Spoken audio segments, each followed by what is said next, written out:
आज हालात ऐसे हैं कि घर जलाए जा रहे हैं और तुम अभी अपने ऐश को खत्म नहीं करना चाहते। क्या मेरे अजीजों ये फिक्र का वक्त नहीं है? क्या ये सोच विचार का वक्त नहीं है? क्या ये लड़ने का वक्त है? आज तुम्हारी अजानें दाव पर लग गई, रसूल पाक सल्लल्लाहु अलैहि वसल्लम की इज्जत पर मुसलसल हमले, बल्कि अल्लाह रब्बुल इज्जत की शान में भी गालियां दी जाने लगी। हिंदुस्तान का मजलूम अगर कोई तबका है तो हम हैं। सबसे ज्यादा टारगेट जिस कौम को किया जा रहा है वो हम हैं। आज किसी दूसरे धर्म को इतना नहीं छेड़ा जाता। क्रिश्चियन यहां पर क्या खा रहे हैं, कैसे जी रहे हैं, किसी को फर्क नहीं पड़ता, लेकिन मुसलमान क्या खा रहा है, किस तरह खा रहा है, इस सब की फिक्र बड़ी है। कौन सा गोश्त खाता है, हलाल तरीके से या झटके से, इसकी फिक्र है। दुनिया नंगी घूम रही है, उसकी फिक्र नहीं। लेकिन हमारी बच्चियां हिजाब भी पहने तो उन्हें तकलीफ है। हिजाब भी पहने, अरे यहां तो स्कर्ट वाले, हाफ कपड़े वाले वैसे ही घूम रहे हैं। हमने कब किसको उंगली उठाई है? आजाद मुल्क के मजे ले रहे हो लोग, लेकिन हमारी बच्चियों का हिजाब भी अगर गड़ता है। अजानों का मसला है, सारी इबादत खानों में सब कुछ आवाजें अब तक चलती रही, भजन भी चलते रहे, घंटियां भी बजती रही, क्रिश्चियनों के यहां भी गीत गाए जाते रहे, गुरुद्वारों में संगीत पढ़ी जाती रही, लेकिन किसी का जिक्र नहीं। पूरे हिंदुस्तान में अगर आवाज से किसी को तकलीफ है तो अजानों से। टारगेट एक ही कौम, तुम ही हो। इसीलिए आला हजरत ने जो फरमाया, तवज्जो चाहता हूं, आपने फरमाया था तेरी गठरी ताकी है और तूने नींद निकाली है। तू कहता है मीठी नींद है, तेरी मथी निराली है। ये किस लिए कहा था आला हजरत ने? तेरी गठरी ताकी है, मतलब तुम्हारे पास जो ईमान की दौलत है यही सबको खटक रही है, यही सबको खटक रही है। तेरी गठरी ताकी है और तू सो रहा है। ये बड़े ताज्जुब की बात है। दूसरों को चोरी का डर नहीं, उनके पास है क्या? चोरी अगर होगी तो ईमान की होगी। तुम्हें डरने की जरूरत है। अलर्ट रहो, बेदार रहो। आंख से काजल साफ चुरा ले, यहां वो चोर बला के हैं और तुम सोए जा रहे हो। अजीजा ने गिरामी वक़ार, आज मुझे बताओ उम्मत के गयूर नौजवानों, कल क़यामत के दिन मौला जब हिसाब के मैदान में खड़ा करेगा, मेरे आका सल्लल्लाहु अलैहि वसल्लम फरमाते हैं उस वक्त तक कोई आदम का बेटा कदम नहीं हटा सकेगा जब तक मौला ताला के 5 सवालों का जवाब नहीं देगा। उनमें से पहला सवाल मौला ये फरमाएगा, ए इब्ने आदम, ए आदम के बेटे, मैंने तुझे जवानी दी थी, कहां कहां खर्चा किया, जरा हिसाब दे दे।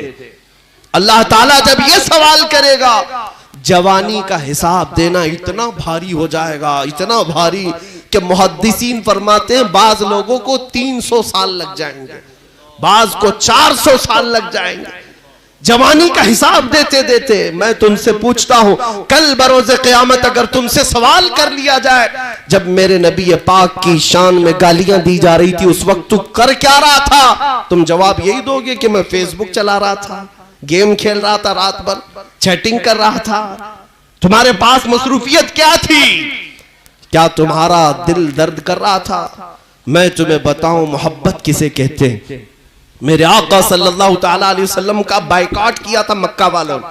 3 साल तक मेरे आका सल्लल्लाहु अलैहि वसल्लम का सोशल बायकॉट किया था मक्का वालों ने। हुजूर सल्लल्लाहु अलैहि वसल्लम और उनके चचा और उनके खानदान वाले शौबे अबी तालिब एक घाटी है, पहाड़ों के बीच में रह रहे थे। 3 साल तक खाना पानी तक बंद करके रखा था और उनसे मक्का वाले सलाम कलाम, मिलना जुलना, रिश्ता सब कुछ बंद रखे हुए थे।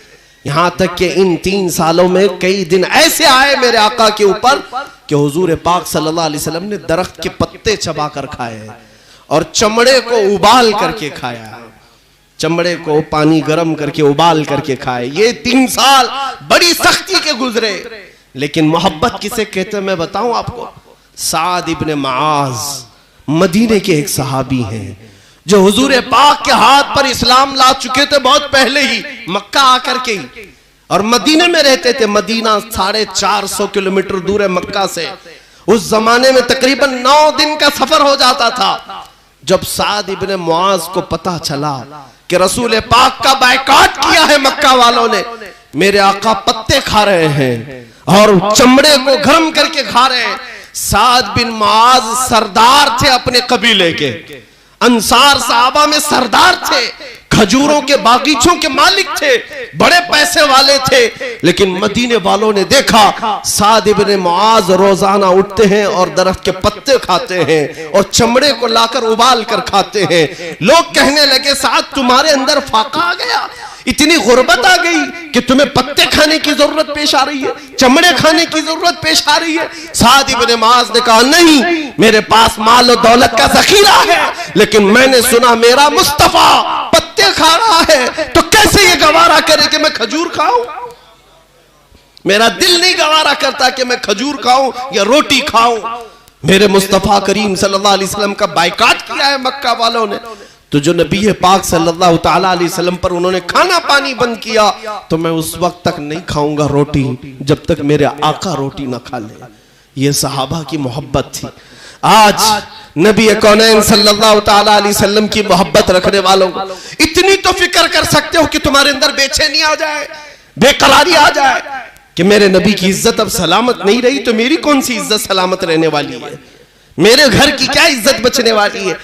मैं एक बात जिम्मेदारी के साथ कहता हूं, बात कड़वी जरूर होगी, या उलमा, या मशाइख, या सज्जादे, या आस्ताने, एक बात याद रख लेना, जो कुछ भी तुम्हारे पास आज है ये सिर्फ और सिर्फ ये खानकाहों और दीवारों की वजह से नहीं, ये मेरे मुस्तफा की वजह से है।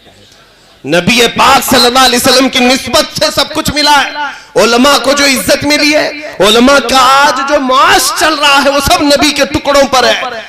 खानकाहों के जितने सज्जादे हैं वो जो कुछ भी खाते हैं वो मेरे मुस्तफा का सदका खाते हैं।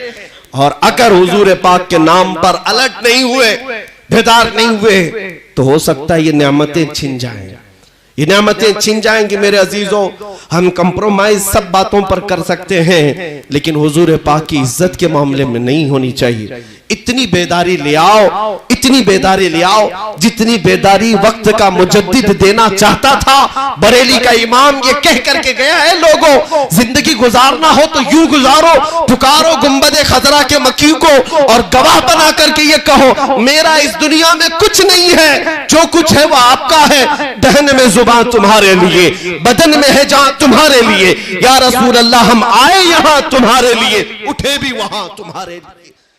खातिब हो, यकीनन आज आपके ऊपर जिस तरह से नजर हुकूमत और उसके कारिंदे जमाए हुए हैं, ये कोई ताज्जुब की बात नहीं है। मुसलसल उलमा के पीछे टीमें लगाई गई हैं कि ये आतंक को बढ़ा रहे हैं, ये भड़का रहे हैं, वर्गला रहे हैं।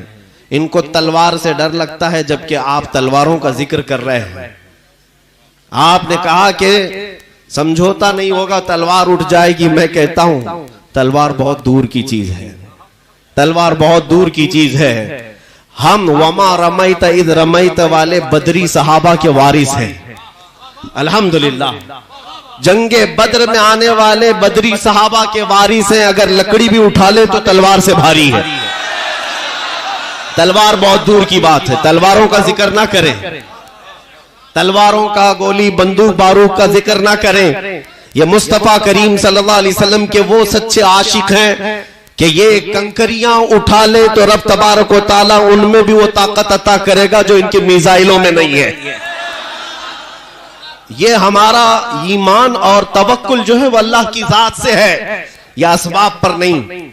खालिक के असबाब पर भरोसा करो ए मुसलमानों, और फिर बेदारी तुम ला करके तो दिखाओ। इसीलिए उनका एक शेर था नकीब इजलास का, बड़ा अच्छा लगा। उन्होंने ये कहा कि नूरे सरकार ने जुल्मत का भरम तोड़ दिया, कुफ्र काफूर हुआ, शिरक ने दम तोड़ दिया। सच कहा आपने। इसी को इकबाल ने 100 साल पहले कहा था, 100 साल पहले कहा था कि कुफ्र दम तोड़ देगा टूटी हुई शमशीर के साथ। कुफ्र दम तोड़ देगा टूटी हुई शमशीर के साथ, गर तुम निकला जाओ एक बार नारे तकबीर के साथ।